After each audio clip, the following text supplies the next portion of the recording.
Doctor Pawase अर्धांगवायू पुनर्वसन आणि निसर्गोपचार केंद्र, निसर्गरम्य आणि प्रदूषणमुक्त वातावरणात 20 कॉटचे उत्तम मशिनरी आणि सर्व सुविधा उपलब्ध असलेले सुसज्ज निसर्गोपचार केंद्र. अर्धांगवायू, मान, पाठ, कंबर आणि सांधेदुखी, हातापायांना मुंग्या येणं, टाचदुखी, चेहऱ्याचा पॅरालिसिस, ॲक्युपंक्चर, फिजिओथेरपी, जलचिकित्सा, बाष्पचिकित्सा, योग चिकित्सा, मालिश चिकित्सा, चुंबक चिकित्सा, आहार चिकित्सा आणि माती चिकित्सा. संपर्क डॉक्टर रमेश पावसे, ठिकाण हिवरगाव पावसा, रायतेवाडी रोड, तालुका संगमनेर. संपर्क 9623 25 67 22. मान्य जिल्हाधिकारी महोदय उपस्थित आहेत, ॲडिशनल सी उपस्थित आहेत, सगळे बाकी क्षेत्रीय अधिकारी आहेत.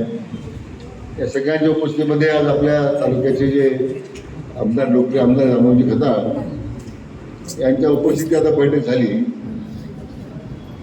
खरं म्हणजे टंचाईला सामोरे जाताना किती गांभीर्याने अधिकाऱ्यांनी घेतलं पाहिजे हा विषय, यासाठी ही बैठक होती.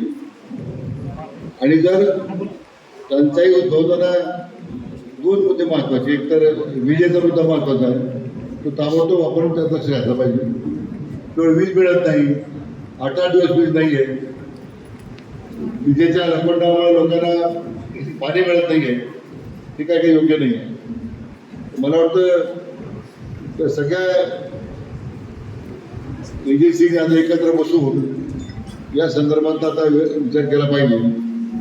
सगळ्या ग्रामसेवक संघटनांना माझी विनंती आहे की संगमनेर 100% लोक संगमनेरमध्ये राहतात, तिथं प्रांत संगमनेरमध्ये राहतात, तिथं कार्यक्रम बनताय संगमनेरमध्ये राहतात, ABCBचे आहेत.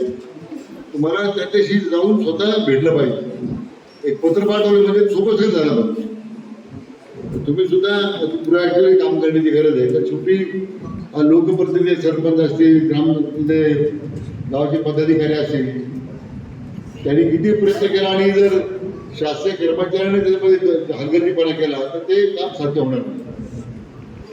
आज पिण्याच्या पाण्याची टंचाई, टँकरची व्यवस्था करणं, विजेचे संदर्भातली कार्यवाही करणं किंवा अन्य विषयाबद्दल स्वतः मान्य आमदार साहेब त्यासाठी पुढाकार घेत आहेत.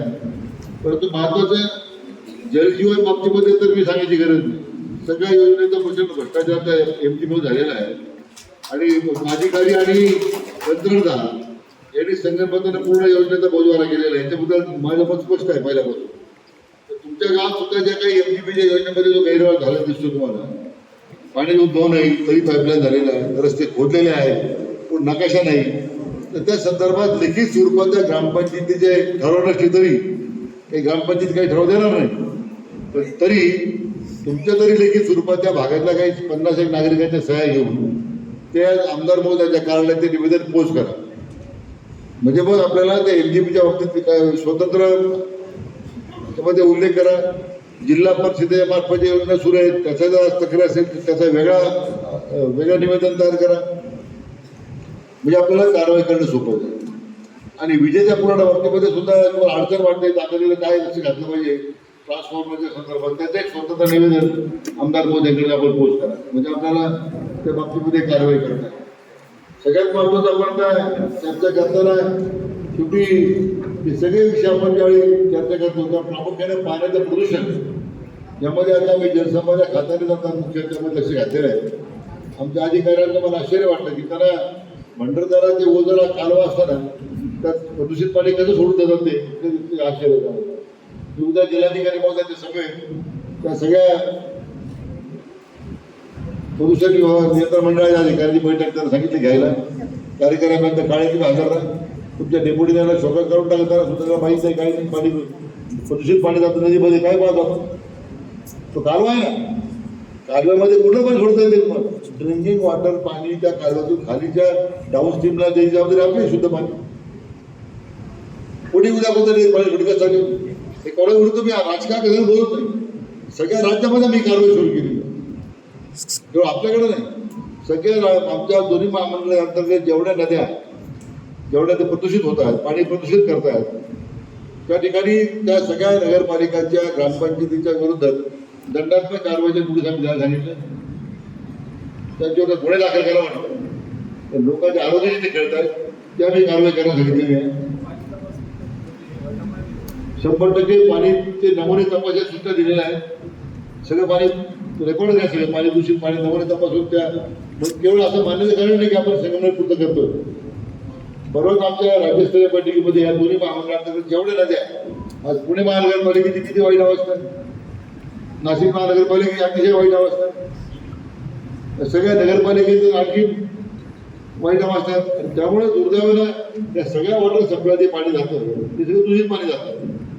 लोक आजारी पडण्यास पण वाढलं का, मुख्य कारण पाणीच आहे. आपण चांगलं पाणी देऊ शकत नाही, त्या ठिकाणी प्रदूषित पाणी द्यावं लागतं.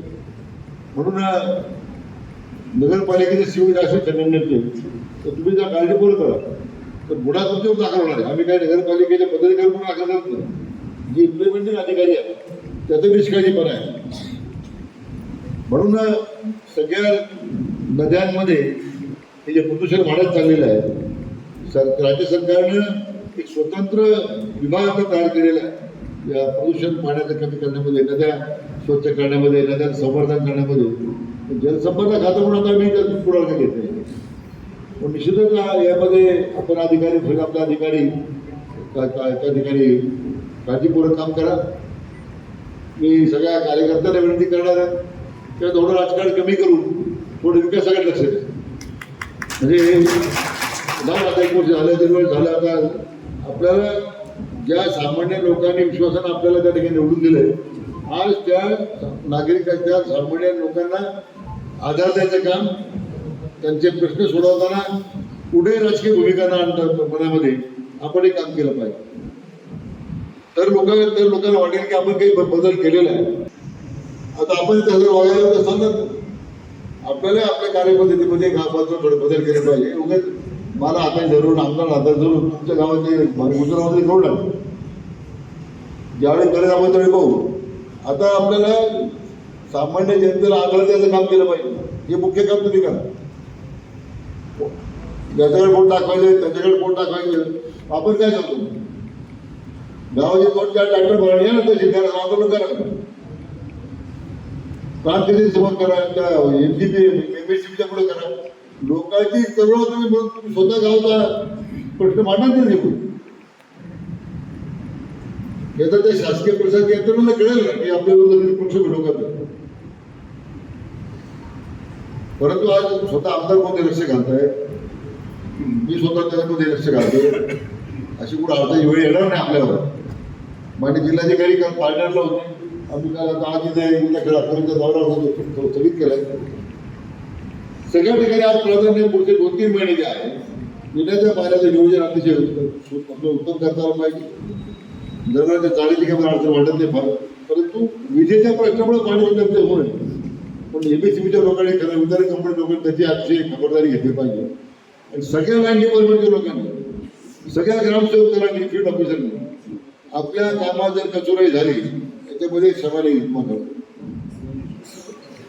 मग थोडं वाईट वाटेल मला बोलण्याचं, पण ते अजिबात आम्ही खपून घेणार नाही. त्यामुळे मी गावाला राहतो, मी पत्र पाठवलं, मी राहुला राहतो, मी संगमनेर राहणार नाम शोध MSCB काय जाते काय तुझं म्हटलं पाहिजे.